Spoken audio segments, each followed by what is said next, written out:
Hello again and welcome to SCLC TV. I'm Maynard Eaton, your host, and of course our President and CEO, Dr. Charles Steele Jr.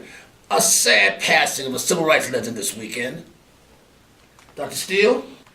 Lonnie King was an outstanding person.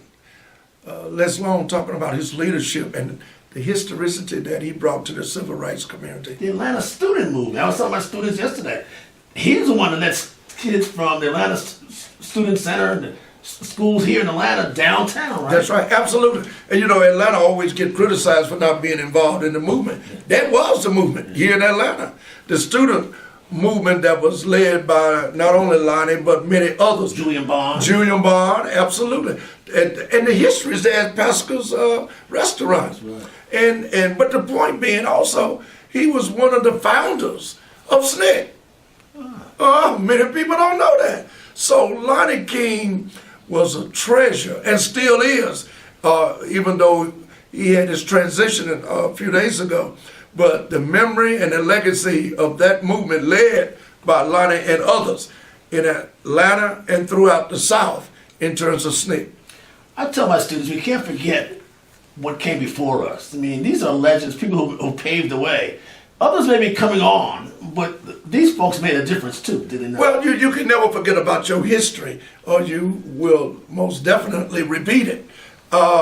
People like Lonnie can shortcut the circuit of what young people and people who are still living are trying to do. All you have to do is to not rest on your laurels, get up and study the historicity of the movement and people in leadership. Last week we talked about racism, our last show, and you just got a call about racism. That's the one that saw the show.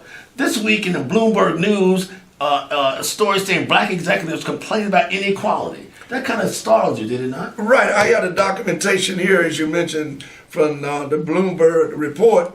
Race by black executive, successful business people, leaders, said race is a defining factor. I'm not talking outside the line of discrimination practices without having the facts. Race is a defining factor for black Americans in a country that spent centuries systemically blocking them from the American dream. One other sentence. Even for those that reach the highest echelons of wealth and status, their faith remain precarious. What he is saying in this article in terms of the leadership of black men and women, particularly black men, because of the discriminatory practices geared toward African American men and boys, as well as black people, inclusive of all of us. But let's deal with the issue at hand.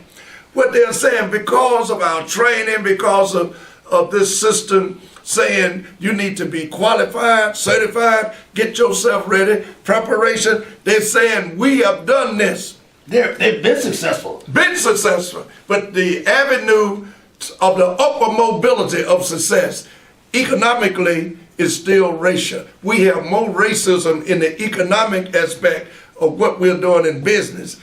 That is documented also by the fact that we only have 17 black banks. And by year 2021-22, the prediction is there will be no black banks. No black banks here in Atlanta anymore. Hello? You also finally, you traveled to Selma very briefly. You spoke there, President Clinton, excuse me. Well, she got the popularity in the votes. When you were there amongst some high rollers, Selma's still important. Selma still matters. Selma still important, still matters, and I commend former Senator Hank Sanders and Fayette Rose in terms of what they do and what they bring to the table and bring the attention upon poverty within our community. And Selma is the one that freed the world. And we have more poverty in that region, in the Black Belt of Alabama, not to mention in Selma as well. We need to have, as Reverend Jesse Jackson said, I was with him all weekend, and he made a great point, reconnect, a reconstruction of rural America starting in Selma.